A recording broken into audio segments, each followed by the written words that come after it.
அஸ்ஸலாமு அலைக்கும் வரஹ்மத்துல்லாஹி வபரகாத்துஹு. நம்ம இன்னைக்கு ஒரு 7 நாளுக்கு தொடர்ந்து செய்ய வேண்டிய ஒரு இபாதத்தை சொல்லித்தர போறோம். நீங்க உங்களுக்கு தேவையானதை நியத் வைத்து இந்த இபாதத்தை செய்து பாருங்க. 7 நாட்களுக்கு 7 வார்த்தைகள் சொல்லித் தருவோம். இந்த 7 வார்த்தைகளையும் நீங்க என்னைக்கு ஆரம்பிக்கிறீங்களோ அதுல இருந்து 7 நாட்களுக்கு நீங்க செய்து கொள்ளுங்க. திங்கட்கிழமை ஆரம்பிச்சா இந்த வாரம் ஞாயிற்றுக்கிழமை வரையும் அந்த 7 நாட்கள் செய்து கொள்ளுங்க.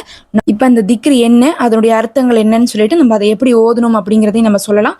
தொழுகை இல்லாதவர்கள் கூட இதை 7 நாட்களுக்கு தொடர்ந்து செய்து கொள்ளலாம், ஒன்றும் பிரச்சனை கிடையாது. முதல்ல இந்த அமலை நீங்க எதுக்காக நீங்க செய்ய போறீங்க அப்படிங்கிறத மனசார நல்லா நியத்து வைத்துக் கொள்ளுங்க. நியத்து வைத்து 7 நாட்களுக்கு இதை ஓத போறேன், இதன் முடியறதுக்குள்ள இதனுடைய பரக்கத்தினால என்னுடைய காரியம் நிறைவேறி இருக்கும்னு சொல்லிட்டு நீங்க நியத்து வச்சுட்டு ஆரம்பிங்க. முதல் நாள் பாத்தீங்கன்னா ஏ ரப்பல் ஆலமீன் ஓதிக்கொள்ளுங்க. ஏ ரப்பல் ஆலமீன் அப்படின்னா என்ன அர்த்தம்னு பாத்தீங்கன்னா அகிலத்தை படைத்து பாதுகாப்பவனே அப்படின்னு அர்த்தம். நம்ம அல்ஹம் சூறாலேயே அல்லாஹ் என்ன சொல்லியிருப்பான்னு பாத்தீங்கன்னா அல்ஹம்துலில்லாஹி ரப்பில் ஆலமீன் தான் சொல்லியிருப்பான். அப்ப குர்ஆன்ல இருக்கக்கூடிய முதல் சூறால இருக்கக்கூடிய முதல் ஆயத்து. அப்ப அவ்வளோ பெரிய குர்ஆன்ல முதல் ஆயத்திலேயே அல்லாஹு ரப்பில் ஆலமீன் அப்படிங்கக்கூடிய வார்த்தை தான் வச்சிருக்கான். அந்த வார்த்தை தான் ஏ ரப்பல் ஆலமீன். இந்த உலகம் அனைத்தையுமே, இந்த அண்டம் அனைத்தையுமே படைத்து பாதுகாப்பவன் அர்த்தம். படைப்பவன் மட்டும் இறைவன் கிடையாது, பாதுகாப்பவனும் இறைவன். நாம மனிதர்கள் என்ன பண்றோம்னா, ஒரு விஷயத்தை நம்மளால கஷ்டப்பட்டாவது ஏதாவது உதவி பண்ணி உருவாக்க முடியும். ஆனா உருவாக்குனதுக்கு பிறகு அதை நம்மளால பாதுகாக்க முடியுமா? அது நாம சொன்ன பேச்சு கேட்குமானா கிடையாது. அப்ப மனிதர்களுக்கு கூட அந்த சக்தி இல்லை. அல்லாஹ் ஒருவனுக்கு மட்டும்தான் படைத்து பாதுகாக்கக்கூடிய சக்தி இருக்குது. ஒரு தாய் ஒரு குழந்தையை பெத்தெடுத்தாலும் கூட அதனுடைய ஆயுள் காலம் முழுவதும் அதனை பாதுகாக்கக்கூடிய சக்தி ஒரு தாய்க்கு இல்லை. அப்படி பார்க்கும்போது அல்லாஹ்வை தவிர இந்த சக்தி யாருக்குமே இல்லை. அப்படிப்பட்ட ஒரு வார்த்தையை அல்லாஹ் முதல் ஆயத்தா வச்சிருக்கான். இதை சொல்லும் போது அல்லாஹ் ரொம்பவே சந்தோஷப்படுறான். இது பாத்தீங்கன்னா அல்லாஹ்வை புகழ்வதிலே ரொம்ப தலை சிறந்த வார்த்தையாக இருக்கு. இதை நீங்க முதல் நாளாக ஓதிக்கொள்ளுங்க.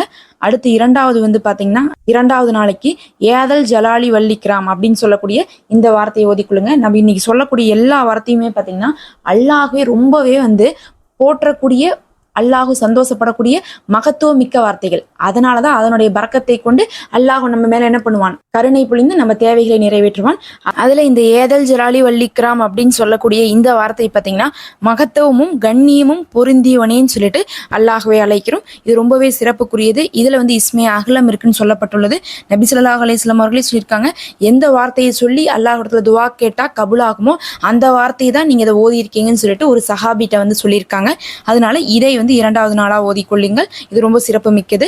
அடுத்தது மூன்றாவது நாளைக்கு பாத்தீங்கன்னா யா காளியல் ஹாசாத்தி அப்படின்னு சொல்லக்கூடிய தேவையை நிறைவேற்றுபவனே அப்படின்னு சொல்லிட்டு அல்லாஹ்வை அழைக்கக்கூடிய ஒரு வார்த்தை.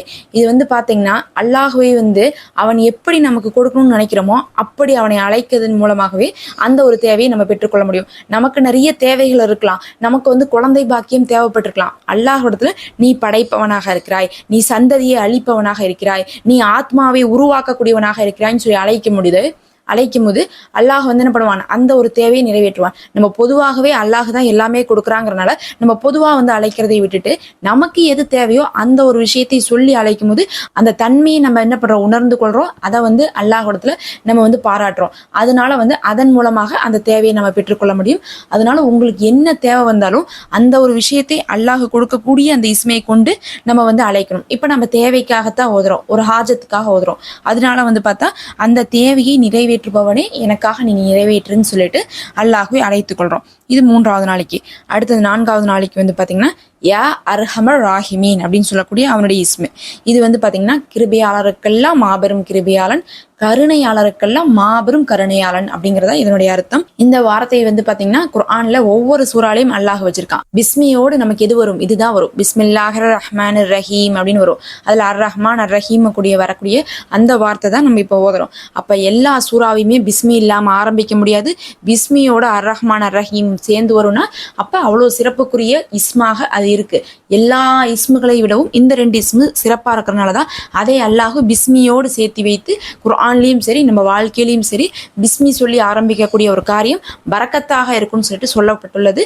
அப்படி பரக்கத்தை தரக்கூடிய அல்லாஹுடைய பாசத்தையும் கருணையும் தரக்கூடிய வார்த்தையாக இருக்கு.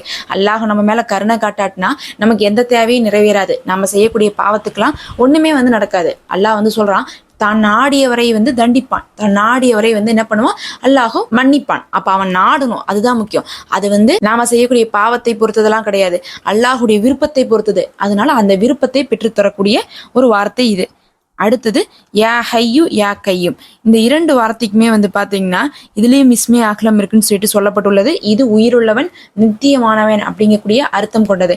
உயிருள்ளவன்னா என்னைக்குமே அல்லாஹ் வந்து உயிரோட இருப்பான், நித்தியமானவன்னா நிரந்தரமாக இருந்து கொண்டே இருப்பான் அப்படின்னு சொல்லக்கூடிய அர்த்தம். அதாவது உயிரற்ற எத்தனையோ விஷயங்களை யார் யாரோ வணங்கி கொண்டிருக்கிறாங்க, உயிருள்ள ஒரு இறைவனை தான் நம்ம வணங்குறோம். அதே மாதிரி நிரந்தரம் இல்லாத ஒரு விஷயத்தை வணங்கி கொண்டிருக்காங்க. ஒரு விலங்கை வணங்குறவங்க வந்து அந்த விலங்கு எத்தனை வருஷம் இருக்க போகுது, 2000 வருஷமா இருக்க போகுது, அதோடைய ஆயுள் காலத்துக்கு அது வாழ்ந்துட்டு இறந்துரும். அது யானையா இருந்தா என்ன, சிங்கமா இருந்தா என்ன, பாம்பா இருந்தா என்ன, எதுவா இருந்தாலும் அதுக்குன்னு ஒரு ஆயுள் காலம் இருக்கு, அதோட அது இறந்துரும். அப்படி வந்து நிரந்தரமா இருக்காத ஒரு விஷயம் ஆனா அதுக்கு உயிர் இருக்குது, அதனால வந்து வணங்குறாங்க சிலர். அதே மாதிரி சிலர் வந்து என்ன பண்றாங்க, உயிரே இல்லாத மலைகளை செடிகளை எல்லாத்தையுமே என்ன பண்றாங்க, கடலை கூட என்ன சொல்றாங்க, அதுவும் ஒரு கடவுள் தான், அதுவும் ஒரு பெண் கடவுள்லாம் சொல்லிலாம் வந்து வணங்குறாங்க. அப்படி உயிர் இல்லாததை வணங்குறதையும் நிரந்தரம் இல்லாத ஒரு வணங்குற விஷயத்தையெல்லாம் வந்து வணங்கிட்டு இருக்கக்கூடிய இந்த உலகத்துல நாம வணங்கக்கூடிய இறைவன் உயிருள்ளவன் நித்தியமானவன் சொல்லி நம்ம சொல்றோம். இது வந்து அல்லாஹுடைய தனித்தன்மை. இந்த விஷயம் வந்து எந்த ஒரு இறைவன் சொல்லி இவங்க யாருக்கெல்லாம் சொல்றாங்களோ அவங்க யாருக்குமே ஒத்து போகாது. அடுத்தது லா இலாஹா இல்லா அந்த முதல் மலிக்குல் ஹக்குல் முபீன் ஓதிக்கொள்ளுங்க. இதுக்கு அர்த்தம் என்னன்னா, வணக்கத்துக்குரியவன் உன்னை தவிர வேறு யாரும் இல்லை, நீயே வெளிப்படையான உண்மையான அரசனாக இருக்கிறாய் அப்படின்னு அர்த்தம். அல்லாஹுடைய சிவத்தை சொல்லக்கூடிய வார்த்தை தான் இதுவும். அல்லாஹை வணங்குறோன்னு சொல்லிட்டு நீ தான் வந்து உண்மையான வெளிப்படையான அரசனா இருக்கிற, உன்னை தவிர யாருமே வந்து இதை வந்து அடக்கி ஆழ்ந்து இருக்க முடியாது, இந்த உலகத்தையே இந்த பிரபஞ்சத்தையே நம்ம சொல்றோம். இதுக்கு வந்து பாத்தீங்கன்னா 4 விதமான பலன்கள் இருக்கு. அதுல ஒரு விதமான பலன் தான் இதை வந்து ஓதி வர்றதுனால நம்மளுடைய தேவைகள் நிறைவேறக்கூடியதா இருக்கு. கடைசியா வந்து 7வதா பாத்தீங்கன்னா ரப்பிகஃபிர்லி வர்ஹம்னி ஓதிக்கோங்க. இதுல வந்து பாத்தீங்கன்னா 2 விஷயம் இருக்குது. நம்ம கடைசி நாள்ல இதை ஓதுறோம், அது மட்டும் இல்லாம அதுல மன்னிப்பையும் கேட்டு அருளையும் கேட்கிறோம். இப்ப நம்மளுடைய துவா கபுலாக இருக்க 2 விஷயம் தேவை. ஒண்ணு வந்து அல்லாஹ்விடத்துல இருந்து நம்ம பெறக்கூடிய மன்னிப்பும் நம்ம துவாவை கபுலாக்கும், இன்னொன்னு அல்லாஹ்விடத்துல இருந்து பெறக்கூடிய அருளும் நம்ம துவாவை கபுலாக்கும். நபி ஸல்லல்லாஹு அலைஹி வஸல்லம் அவர்கள் வந்து பாத்தீங்கன்னா இந்த ஒரு துவாவை அடிக்கடி ஓதியிருக்காங்க, வர்ஹம்னி அப்படிங்கக்கூடிய வார்த்தையும் ரப்பிகஃபிர்லி அப்படிங்கக்கூடிய வார்த்தையும். ஏன்னா இது 2மே நம்மளுடைய நிலைமைகளை மாத்துறதுக்கு காரணமாக இருக்கக்கூடிய விஷயங்கள். இது 2ம் கிடைக்காம நம்மளுடைய ஆசைகளோ தேவைகளோ எதுவுமே நிறைவேறதுக்கு வாய்ப்பு இல்லை. நபி ஸல்லல்லாஹு அலைஹி வஸல்லம் அவர்கள் சொல்றாங்க, யார் பாவ மன்னிப்பை அல்லாஹ்விடத்திலிருந்து பெறுகிறார்களோ அவர்களுக்கு அல்லாஹ் வந்து பாவத்தை மன்னித்தது மட்டும் இல்லாம எல்லாத்துக்குமான வழிகளை திறந்து வைப்பான், உங்க கஷ்டங்களை தீக்கிறதுக்கான வழிகளை திறந்து வைப்பான்னு சொல்லியிருக்காங்க. அதே மாதிரி வர்ஹம்னிக்கு வந்து யார் அல்லாஹுடைய அருளை கேட்கிறாங்களோ அந்த அருள்லேயே எல்லா நற்பாக்கியங்களும் அடங்கி இருக்கும், அவர் கேட்கக்கூடிய கேட்காத அனைத்து நல்லதும் இதன் மூலமாக பெற்றுக்கொள்ளலாம் அப்படின்னு சொல்லியிருக்காங்க. அதனால கடைசியா இதை ஓதி நம்ம முடித்துக் கொள்ளணும். இதை தினமும் நீங்க வந்து பாத்தீங்கன்னா 101 முறை ஓதிக்கொள்ளுங்க.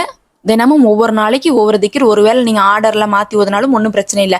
ஆனா வந்து 7 நாளைக்கு 7 தனித்தனி திக்ர்களையும் 101 முறை ஓதிக்கொள்ளுங்க. எந்த நேரத்துல ஓதிக்கலாம், நீங்க வந்து ஒழுவில்லாமலும் ஓதிக்கொள்ளலாம். தொழுகை இல்லாத பெண்களும் இதை செய்து கொள்ளலாம். இது ரொம்பவே வந்து பலன் மிக்க ஒரு இபாதத்தாக இருக்கும், செய்து பாருங்க. இதே மாதிரி நம்ம படிப்பினை தரக்கூடிய எத்தனையோ விஷயங்களை போட்டுட்டு இருக்கோம், நீங்க தொடர்ந்து பார்த்து ஆதரவு கொடுங்க. முதல் கமெண்ட்ல ஒரு லிங்க் கொடுத்துருக்கேன், அதையும் கிளிக் பண்ணி பாருங்க.